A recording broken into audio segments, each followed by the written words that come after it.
Você foi a uma festa, uma confraternização ontem, tinha gente que você ama, a comida estava boa, você riu de algumas piadas, mas quando você chegou em casa, fechou a porta, sentou na cama, sentiu uma coisa estranha, vazio. Não é cansaço, cansaço você reconhece, isso é outra coisa. E também não é solitude que te faz crescer, isso é solidão. E ela existe mesmo quando tem gente em volta, talvez mais quando tem gente em volta.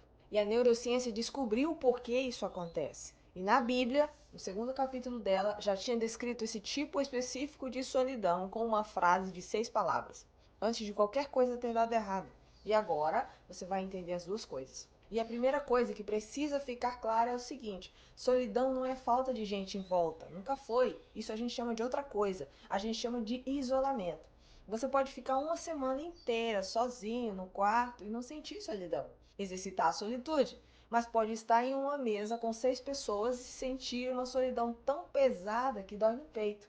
A diferença não está na quantidade de gente. Presta atenção, está na qualidade do olhar. Solidão não é ser visto por ninguém. Pensa no que isso significa por um segundo. Você pode mandar mensagem o dia inteiro para 50 pessoas, postar foto, ter vários amigos, receber curtida, responder grupo de WhatsApp e ainda assim ir dormir sentindo que ninguém sabe quem você é por dentro. Eu já me senti assim. É um mal que vivemos mais forte hoje e isso atrapalha o seu crescimento e multiplicação. Por isso é que eu estou trazendo o tema aqui. Primeiro, logo entenda que não é falha sua, não é fraqueza. É um sinal do corpo que tem mais ou menos 3.000 anos de história. O cérebro humano evoluiu para fazer uma coisa muito específica: reconhecer quando você foi visto e reconhecer também quando você foi ignorado. A região do cérebro que processa essa diferença é a mesma região que processa dor física. Aquela mesma que eu falei no vídeo sobre vergonha. Assiste lá depois para você entender e saber como curar a vergonha. Quando você bate o joelho, dedinho ou qualquer coisa na quina da mesa, por exemplo, uma região chamada córtex cingulado anterior dispara. Quando você manda mensagem para alguém, a pessoa lê e não responde, a mesma região dispara.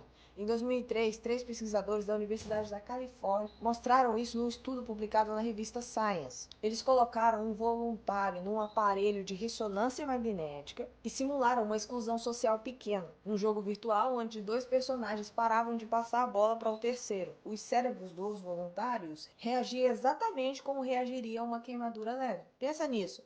Você não está exagerando quando você lembra de uma humilhação antiga e sente o corpo gelar. Não está sendo dramático quando uma rejeição pequena te tira do prumo o dia inteiro. O seu cérebro está lendo aquilo como uma ferida real, porque ela é. E aí vem o dado que muita gente não sabe: solidão crônica não machuca a sua alma, machuca o corpo. É uma das maiores armadilhas desse tempo para não te fazer cumprir o seu propósito, crescer e multiplicar. Em 2015, uma pesquisadora chamada Julianne Holt-Landstad e a equipe dela revisaram 70 estudos sobre solidão e mortalidade. Mais de 3 milhões de pessoas analisadas.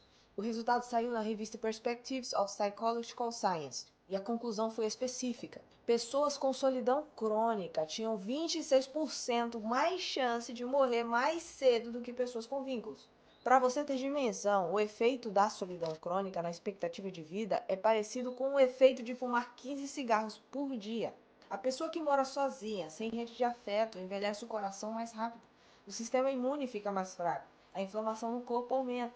O sono piora. A ciência confirma e a Bíblia também fala disso para nos mantermos congregados, lá em Hebreus 10:20. Agora entenda porque essa parte também vem sendo tão atacada nos dias de hoje, para você continuar se sentindo sozinho, solitário. Isso não é sobre tristeza. É sobre o fato de que o ser humano não foi feito para processar a vida sozinho. O corpo recusa.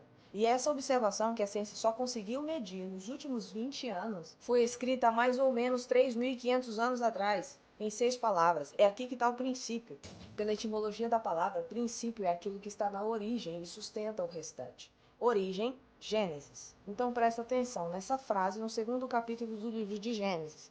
A maior parte das pessoas lê esse capítulo, esse livro, focando na criação do mundo, ou na criação do homem, ou no jardim, mas tem várias frases que guardam princípios e passam desapercebidas. Veja que essa é uma das observações mais precisas, simples, que já foram escritas sobre psicologia humana. A frase é dita por Deus, pelo papai. E o contexto importa muito, porque não é depois de algo ter dado errado, não é depois de algum pecado, não é depois da queda, é antes de tudo isso.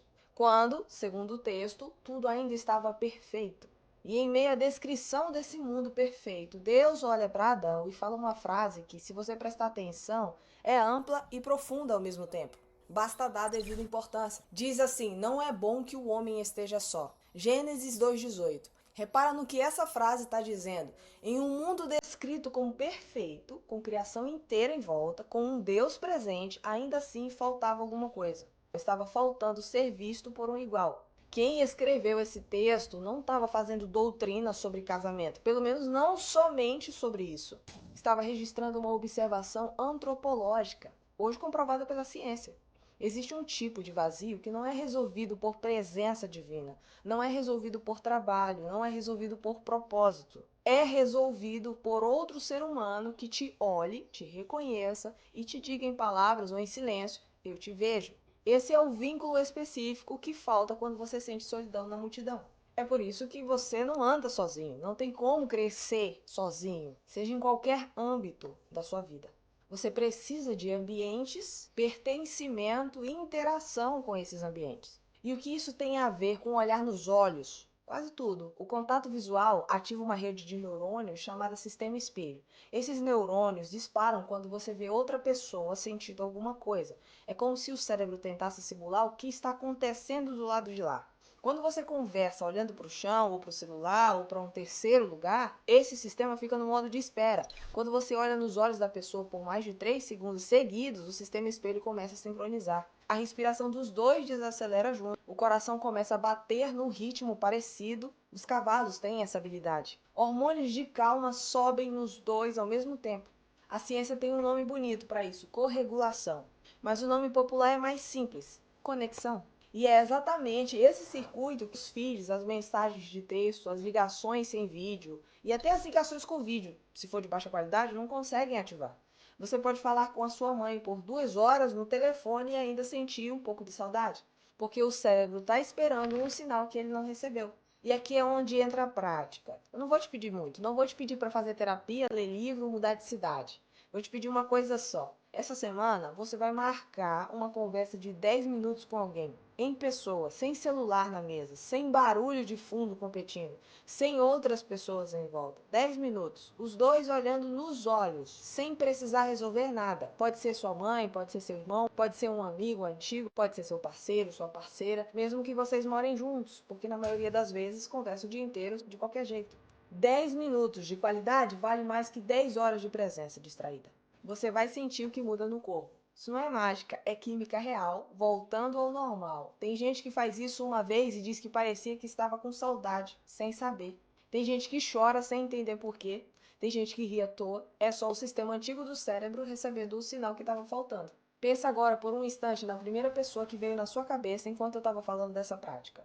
Você sabe quem é, apareceu aí na hora, comenta aqui. Pode até inventar um apelido se preferir, para preservar a privacidade da pessoa. Eu vou responder cada comentário depois perguntando se você marcou os 10 minutos. A gente combina assim. E esse vídeo foi o terceiro de uma série de 6 sobre as forças invisíveis que decidem como você vive e que estão atrapalhando o seu crescimento e multiplicação. Mas aqui eu te mostro como governar sobre cada uma delas. A vergonha foi a primeira, a dopamina foi a segunda, essa foi sobre solidão e a próxima semana tem mais. Se inscreve, ativa o sininho para você crescer e sair na frente. Te vejo no próximo vídeo.